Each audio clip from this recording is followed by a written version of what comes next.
Ahí está. Bueno, bueno, me había olvidado de poner a grabar. Bueno, otra vez los saludo a todos, a todos. Estamos en este tercer bloque, en este tercer encuentro, para darle una mirada para hacer un paneo, un recorrido de algunos conceptos y eh, ordenar un poco la bibliografía que vamos a tener para esta etapa, que vamos a ir sumando a los libros, al libro a Libre de Humo y al encuentro que realizamos entre trabajadores y trabajadoras del área de energía y movimientos y militantes activistas, movimientos ambientalistas hace algunos años, que fue un evento muy importante, donde estuvieron parte de la la primer mirada que vamos a dar para este bloque, que es la mirada desde los y las trabajadoras y los pueblos del sur global sobre la transición energética justa. El concepto de transición energética lo presentamos, el de transición energética justa también. Vamos a describir un poco las distintas corrientes decrecentistas que plantean, es decir, una minimización en los niveles de producción, pero sin necesariamente poner el golpe en los monopolios y en su tasa de ganancia, o no directamente una pelea antimonopólica, sino una pelea como individual desde o una propuesta como moral, digamos, de limitar y autolimitarse en el consumo y tener una vida de subsistencia, de una economía de subsistencia. Vamos a dar un recorrido un poco a ese concepto y vamos a contar las formas que desde los trabajadores y trabajadoras de nuestro, aquí en el Cono Sur, en Argentina, venimos articulando para conocer que somos varias organizaciones que venimos batallando contra la pobreza energética, la energía y su acceso a la energía como un derecho humano. Eh, entonces,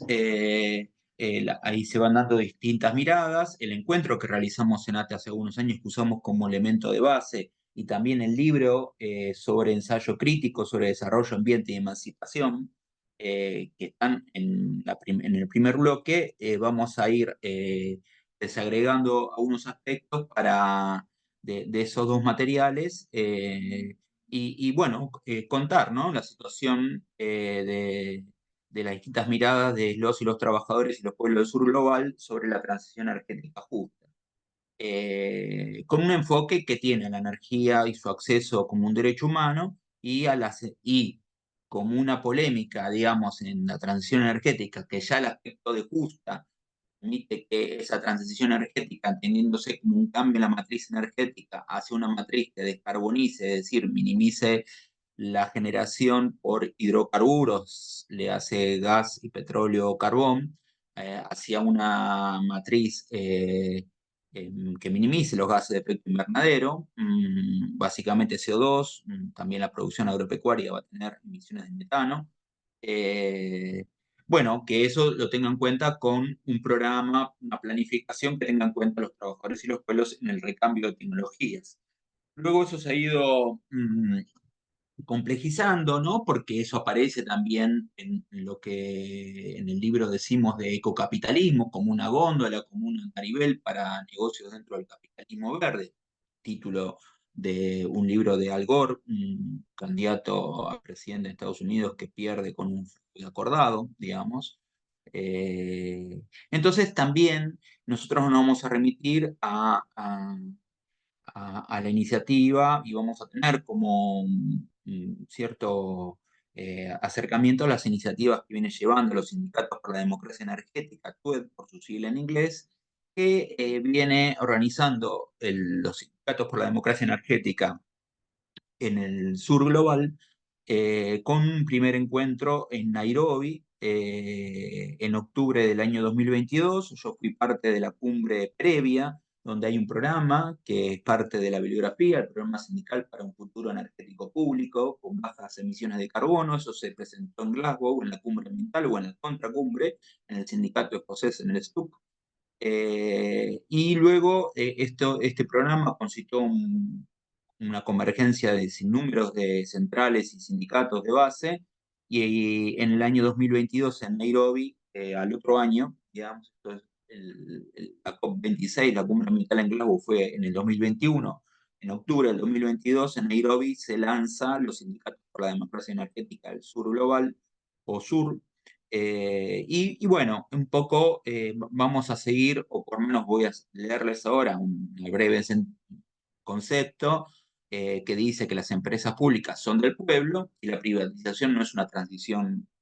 no es una transición justa. Es decir, la transición justa no delimita el tipo de propiedad, y el aspecto que sí se pone en el centro, al cual yo adhiero en particular como enfoque, digamos, muchos adherimos como enfoque, es el de la vía pública, el camino, las empresas públicas. Entonces, en mayo de este año se hizo un encuentro preparatorio regional en Colombia, y se va hacia febrero del año que viene un encuentro en México, eh, con lo que vimos en el bloque anterior, dos países que vienen tomando iniciativas diferentes, pero avanzando en los procesos de transición energética justa, y en particular sistemas energéticos que predomine una matriz que ponga el foco en la minimización de la emisión de gases de efecto invernadero, y en particular México, que podemos hablar que está en una segunda nacionalización energética, haciendo una disputa abierta con Estados Unidos en su frontera como modelo. Con éxito, vimos en el bloque anterior como el modelo de Morena, del movimiento que encabeza Andrés Manuel López Obrador, AMLO, y ahora Claudia Sheinbaum en la presidencia de México, todo un hecho revulsivo, y llena de vitalidad las fuerzas populares y obreras y populares del continente, y el sur global, que va a tener entonces una caja de resonancia en febrero en México, este encuentro, en el cual esperemos que tenga como caja de resonancia, y seguramente lo va a tener, el proceso muy avanzado que vienen llevando los sindicatos que apoyan las medidas y la política que viene llevando adelante Morena, ¿no? Es decir, hay una política, se quiere, de tono antiimperialista y un tono popular, y de un retorno a la nacionalización de su sistema energético, con lo que hemos visto, con las dos medidas, tanto en Pemex, en la empresa petrolera, y evitar la privatización y la entrega de los pozos petroleros, y el cambio del sistema energético, de esas compras totalmente dilapidando el erario público en México, hacia generación, se quiere, entre comillas, renovable, de empresas japonesas, estadounidenses, y que implicaba el encarecimiento en la tarifa para los esto tiene un aspecto fundamental por los procesos revolucionarios que se vienen llevando en África, justamente por la disputa de sus minerales estratégicos, tanto en Níger, en Mali y en Burkina Faso. Eh, Tengamos en cuenta que este agrupamiento se viene llevando en base en Nairobi, y Sudáfrica juega un rol importante. Argentina, con Brasil y Sudáfrica, son los países que tienen energía nuclear en todo el hemisferio sur, y los BRICS aparece como un agrupamiento económico que, si bien no tiene puntos en común con esto, es bueno tenerlo en cuenta, que es un agrupamiento desde el punto de vista de lazos económicos que se va haciendo cada vez más fuerte. Eh, eh, yo quería que para culminar, nosotros venimos trabajando desde la CETA Autónoma, en ATE, nosotros desde el área energética en lo nuclear y energética con organismos reguladores en la Asociación de Trabajadores del Estado, pero también con Luz y Fuerza Zárate, con Luz y Fuerza, con Luz y Fuerza Mar del Plata, con otros sectores de trabajadores históricos, ¿no? Tengamos en cuenta que Luz y Fuerza tiene un liderazgo fundamental con Córdoba, y eso ha dado los mejores convenios colectivos que tiene el área sindical en Argentina. Parte de esa corriente frente a la tradición en los 90 el sindicalismo empresarial, que a hacerse muchas veces dueño de empresas energéticas, se conforma la Federación de Trabajadores de Energía dentro de la CTA, y ahí es donde también nosotros desarrollamos y desplegamos política. En el continente tenemos muy buenas relaciones y muy buenas experiencias en Colombia con el sindicato Uso, el sindicato petrolero, con Sintra Carbón, el sindicato Carbón, que, bueno, recordemos que Colombia es un gran exportador tanto de carbón, fundamentalmente también de petróleo. También están los casos bueno, también una relación con el sindicato AUTE en Uruguay. Eh, Yo quería, en el título que está planteado como las miradas desde los trabajadores y trabajadoras y los pueblos del sur global sobre la transición energética justa, el concepto de transición energética y el aspecto de transición energética justa lo hemos visto en la primera etapa y está en la bibliografía, el Energiewende como una propuesta alemana de transición energética ya en la década del 70, con el pesimismo revolucionario producto de la caída del muro, y las organizaciones de izquierda pasan a ubicarse exclusivamente en la góndola de la, eh, desagregando, digamos, especialmente en el aspecto de la de la tecnología en la matriz energética. Entonces aparece un reverdecer y económicamente se impone la energía solar, eh, cosa que nosotros también apoyamos. Y bueno, el aspecto justo, lo que contaba previamente, ¿no? ¿Qué rol tienen o no los trabajadores? Vamos a poner una tesis también en la bibliografía de Wara Storni, de una antropóloga que analiza todo, analiza y desmenuza los aspectos de la transición energética, centrándose en la industria del litio o en el mineral del litio, la base de almacenamiento de energía, pero en particular en los sindicatos de Latinoamérica. Eh, pero en el sur global yo quería por lo menos focalizar un aspecto, ¿no? Tomamos al antropólogo británico Hickel, ¿no? Que también tiene un aspecto de una perspectiva decrecentista, en la cual nosotros aparecemos críticos, pero él plantea que la idea del crecimiento plantea el decrecentismo desde haciendo una polémica con la ideología del capitalismo, o sea, el crecimiento como ideología del capitalismo, y entonces el decrecentismo sería una idea anticapitalista. eh, si bien esta idea la vamos a polemizar, coincidimos en que plantea que no es la humanidad la que destruye el planeta, que no existe tal cosa como el antropoceno, sino que el responsable es el norte global. Yo estoy haciendo una lectura del libro que parte de la biografía y que lo analiza porque es el principal debate que tenemos dentro de los países dependientes y en el hemisferio sur. Y quería hacer una lectura, por un lado, destacando este acuerdo, porque él dice que no es el antropoceno, sino que el responsable es el norte global. Ahí Hickel dice que el consumo de recursos en el norte tiene un impacto ecológico que se registra en gran medida en el sur, es decir, eh, ¿qué quieren decir las categorías norte global y sur global? Provienen de los estudios postcoloniales que pusieron el acento en la configuración del mundo entre los países colonialistas y los países colonizados y luego descolonizados, ¿no? En la década del 50 y el 60. parte de algunos como una revolución que se entiende como la revolución cubana, y estos estudios analizan cómo se construyó un sujeto subalterno en el conflicto colonial y sobre todo posteriormente a la colonización formal en Asia. Bueno, tengamos en cuenta que en América Latina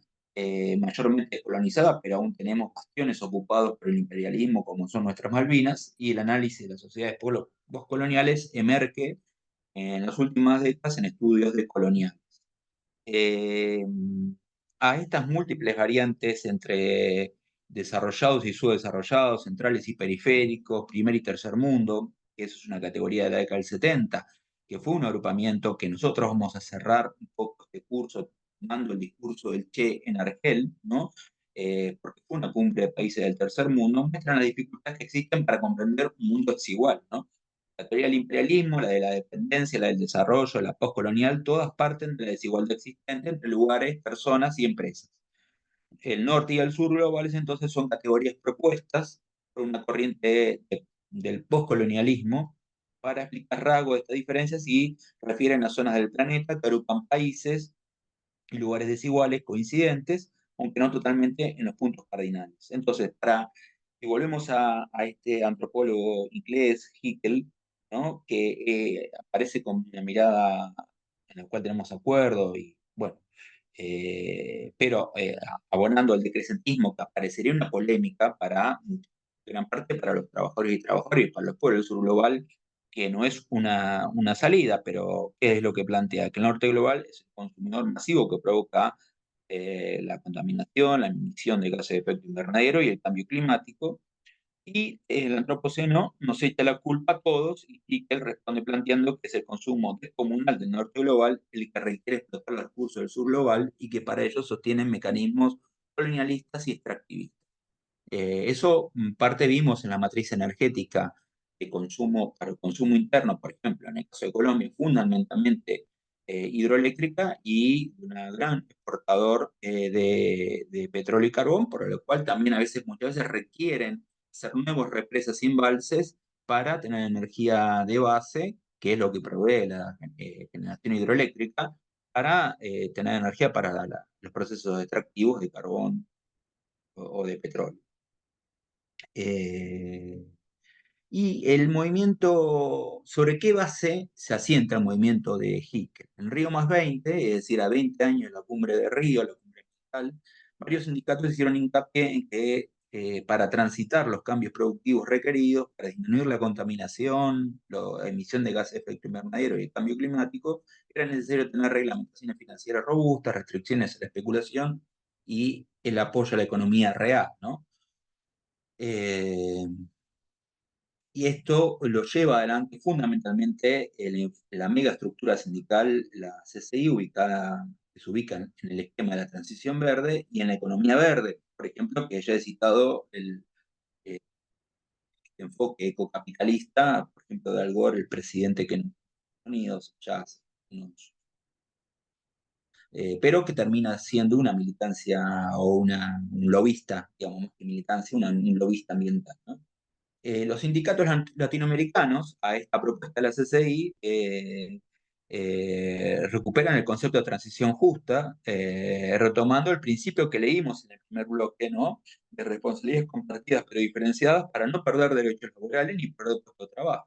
Esta idea fue aprobada en el segundo congreso de la Confederación Sindical Internacional, luego en la OIT, que juegan bastante ensamblados, finalmente reconocidas por la COP26 de Glasgow, que es la cumbre en la cual yo estuve, o mejor dicho, en la contracumbre en la cual yo estuve, que fue un gran movimiento de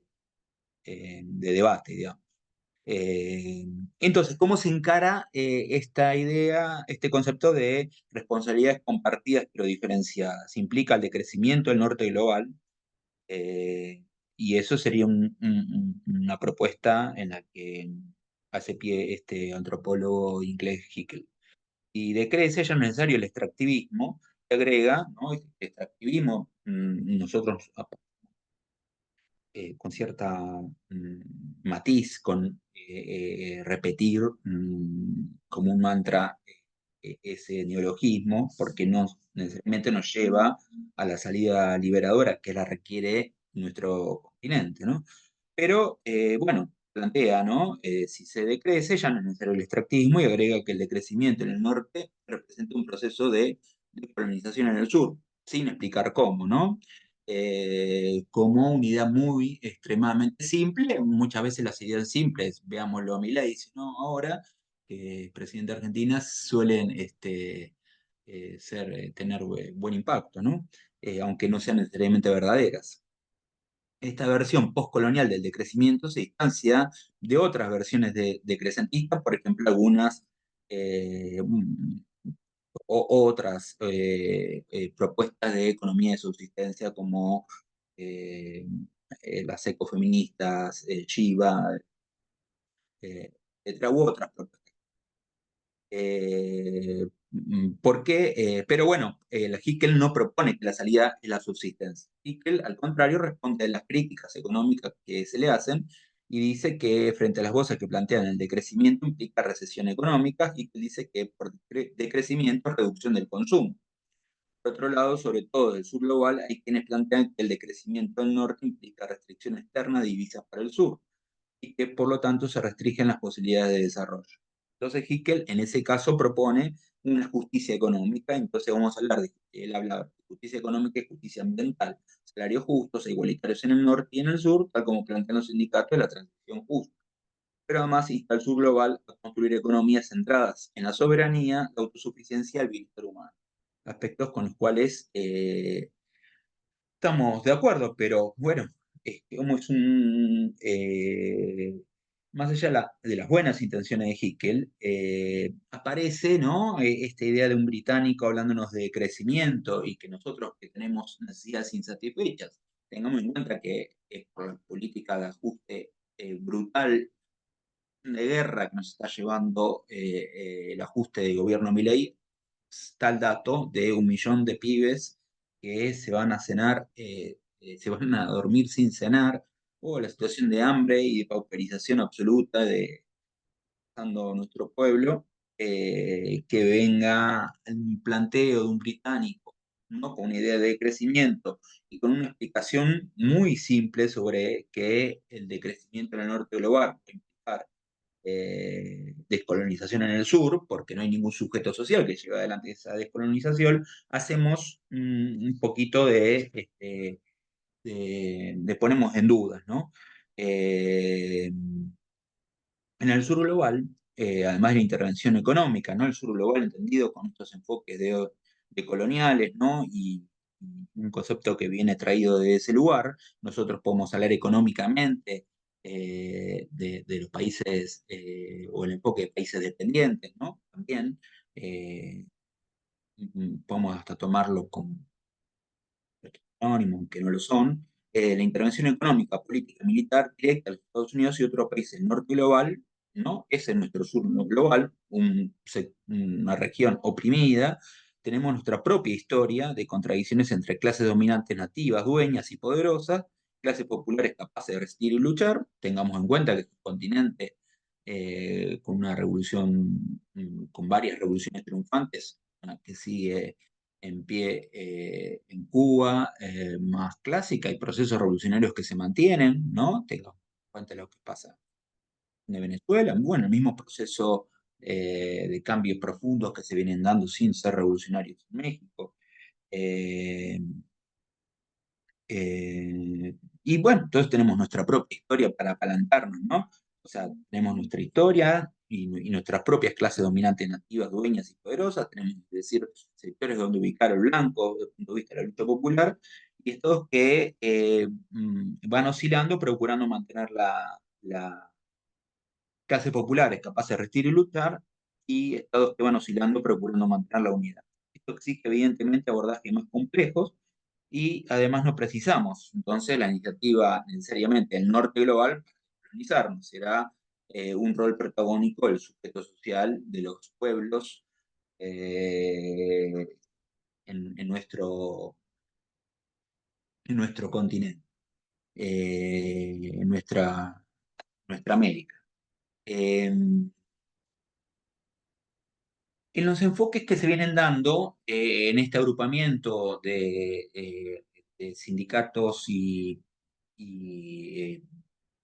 por la democracia energética en el sur global, quería destacar un indicador, ¿no? Que habla del fracaso de las políticas y de la norte en la pobreza, un aspecto a destacar en la pobreza energética, y está analizado en un material que vamos a subir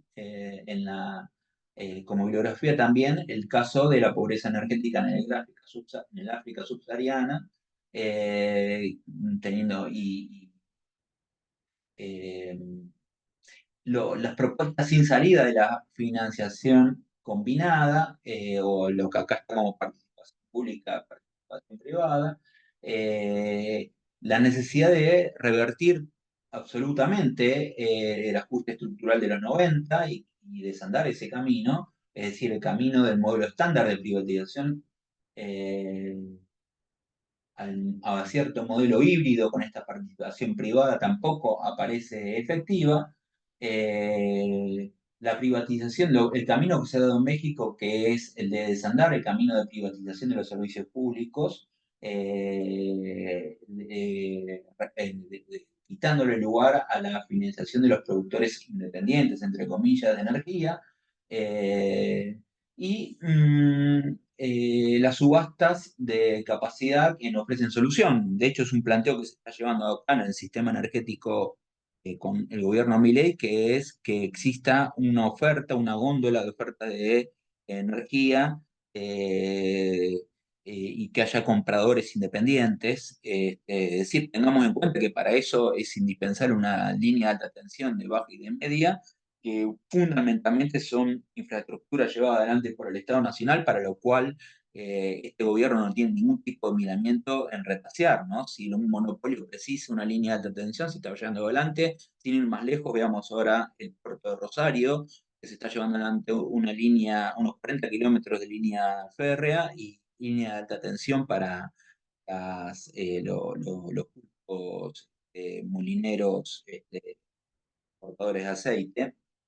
Eh, y bueno, en definitiva,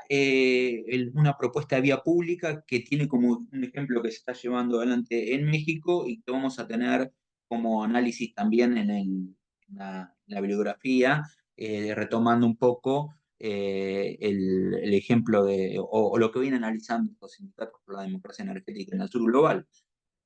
En el material y donde nosotros tenemos un proceso que también avanzó y fue profundo y que implicó un golpe, fue en Bolivia, a la Bolivia de Evo Morales, ¿no? Con su nacionalización de los yacimientos de litio y su industrialización para intervenir económicamente en el proceso de almacenamiento energético con litio en estos 6 salares, que en estos 3 países que contienen la mayor parte del litio en salmueras del mundo. Es decir, eso también va a ser un norte para nosotros, el proceso abierto por Evo Morales en Bolivia. Y para cerrar, en este enfoque desde el sur global, eh, eh, quería hacer un desglose y también tener como norte, y para tener como lectura, eh, a un material que fue contemporáneo al inicio de los debates ambientales y su relación con, ¿no?, la generación de energía, que es lo que nosotros estamos abordando, y que lo da el Che, ¿no?, en un mundo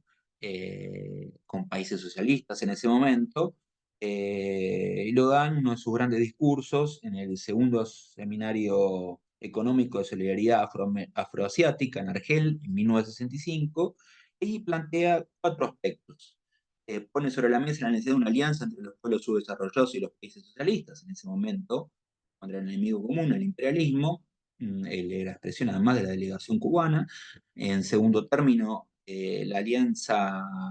propone que en esta alianza los términos de intercambio comercial y financiero no están regidos exclusivamente por la ley de valor, por la regla del juego capitalista, sino que acompañen fraternalmente a los países subdesarrollados en un camino de desarrollo. Esto es un aspecto que se puede llevar adelante en este momento. En tercer lugar, él ya afirma que el desafío presente, en aquel momento y en este también, sigue latente, e implicaba que las fuerzas populares de los países subdesarrollados avancen en caminos revolucionarios para construir una sociedad nueva. Es decir, nosotros frente a la oleada fascista, neofascista, eh, la forma de derrotarla es un proceso revolucionario, que es lo que queda pendiente en nuestro continente, y no va a haber otra salida, tal vez, para un desarrollo autónomo nacional y de eh, cohesión nacional y duradera para nuestra América. Y finalmente, la sociedad nueva del desarrollo debía planificarse, es decir, la planificación energética o la desplanificación energética, si quiere, es el caso de la oferta de energía por generadores y compradores independientes. Esa desplanificación es lo que plantea mi ley, y retomar un camino de planificación energética, una planificación industrial, y desarrollo, un esquema de despliegue y desarrollo económico debe planificarse, no como producto del caos, es decir, un enfoque planificado ni consecuencia obligada de la historia. Cada una de estas tesis se pueden repensar y hacer presente en nuestro presente. Con esto los cierro, ya son estos alrededor de 40 minutos, y ya nos estamos viendo va a haber material que voy a sumar a la bibliografía, en particular también el estudio mexicano, con algunos estudios también de las batallas alrededor del servicio público de energía eléctrica de otro antropólogo, Edgar Belmont Cortés, que estudia la convergencia, diferencia entre electricidad de Francia y fundamentalmente luz y fuerza del centro en México, que lo vamos a sumar a lo que vimos en el segundo bloque, y a la tesis también eh, estudios sobre la transición energética, y ya en el próximo encuentro vamos a estar analizando cómo defender, si se quiere, lo que el gobierno está atacando duramente, que es nuestro conglomerado, nuestro ecosistema, se le dice, en el sistema de ciencia y tecnología y su relación con energía. Hay un libro de Jorge Sábato, que son los ensayos en Campera, donde planteaba la asociación en general con el sistema energético, las universidades y los institutos de ciencia y tecnología, tal cual, tomando como ejemplo el área nuclear con la Comisión Nacional de Energía Atómica. Este gobierno viene haciendo todo lo contrario. Así que eso va a ser nuestro próximo encuentro, y con esto voy cerrando para esta tercera mirada de las opiniones, de las corrientes de opinión y de los procesos en movimiento, en acción de trabajadores y trabajadoras y los pueblos del sur global sobre la transición energética.